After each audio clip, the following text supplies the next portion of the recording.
নমস্কার, আমি সুজন দাস। কম্পিউটার গ্যালারির তরফ থেকে কিছু প্রোডাক্টস নিয়ে এসেছি আপনার কাছে।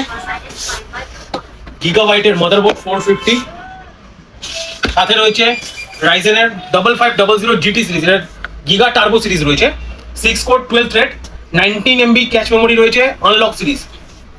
সাথে রয়েছে 550 watt Cooler Master SMPS 80+ bronze. সাথে রয়েছে 16 GB DDR4 ক্রুশিয়ালের র্যাম। সাথে রয়েছে সিগেটের SSD 500 GB NVMe। তার সাথে আছে এইচপির কিবোর্ড মাউস কম্বো ওয়্যার যেটাতে রয়েছে, আর তার সাথে রয়েছে with RGB cabinet, gaming cabinet একটা রয়েছে। এর মাত্র প্রাইস হচ্ছে 35,999 প্লাস ট্যাক্স। আর এই ভিডিওটা দেখে যারা আসবেন, আমি আগে বলে নিই, এই ভিডিও থেকে যারা আসবেন, আমাদের 3 জায়গায় ব্রাঞ্চ রয়েছে, গড়িয়া, যাদবপুর আর বসিরহাটে। 3টে ব্রাঞ্চে যারা আসবেন এই ভিডিও দেখে তাদের জন্য এই প্রিন্টারটা একদমই ফ্রি রয়েছে।